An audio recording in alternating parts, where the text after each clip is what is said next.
एक बार कुछ मछुआरों ने समुद्र के अंदर बड़ा सा कांटे वाला जाल फेंका और वहां पे आगे चल रही एक बड़ी सी मछली उस जाल के अंदर फंस गई और उसके पीछे सैकड़ों मछलियां उस जाल में फंस गई। जो आगे चल रही थी मछली वो अंधी थी, उसको कुछ दिखाई नहीं दे रहा था, वो सिर्फ आगे चलती जा रही थी, इसलिए वो जाल के अंदर फंस गई। जो दूसरी मछली थी उसको डर था कि कहीं वो पीछे ना रह जाए, इसलिए वो भी उस जाल के अंदर जाके फंस गई। और बाकी की मछलियों ने कुछ सोचा ही नहीं, क्योंकि उनको वो जाल नहीं दिख रहा था, उनको आगे चल रही हुई मछली की सिर्फ हिलती हुई पूंछ दिख रही थी, इसलिए वो भी जाके उस जाल में फंस गई। धीरे धीरे जाल के अंदर मछलियों का झुंड बढ़ता गया और जाल भारी होने लग गया, जाल बाहर निकलने लग गया, मछलियां एक दूसरे से टकराने लग गई, उनके पंख और मुंह एक दूसरे को काटने छिलने लग गए। मछलियों ने बाहर निकलने की बहुत कोशिश की, लेकिन बाहर निकलने के सारे रास्ते बंद हो गए थे। लास्ट में सब कुछ खत्म हो गया, बचे तो सिर्फ समुद्र में झाग। यहाँ पे उन मछलियों को उस जाल ने नहीं मारा, यहाँ पे उन मछलियों को मारा उनकी उस सोच ने,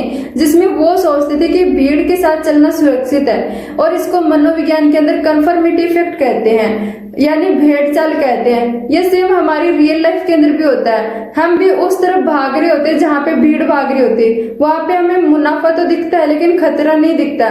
हम ये सोचते हैं कि भीड़ के अंदर चलना सुरक्षित है, लेकिन कभी कभी यही भीड़ हमारे लिए सबसे बड़ा खतरा बन जाती है। इसलिए कहीं पे भी भीड़ की तरफ चलने से पहले आपको ये पहचानना जरूरी है कि आप जिस तरफ जा रहे हो वहां पे आपकी कामयाबी है या फिर आपके सबसे बड़े खतरे का कोई जाल, और आपके इस जाल से निकलने का सिर्फ एकमात्र एक ही हथियार है, एक ही औजार है, वो है आपकी स्वतंत्र सोच।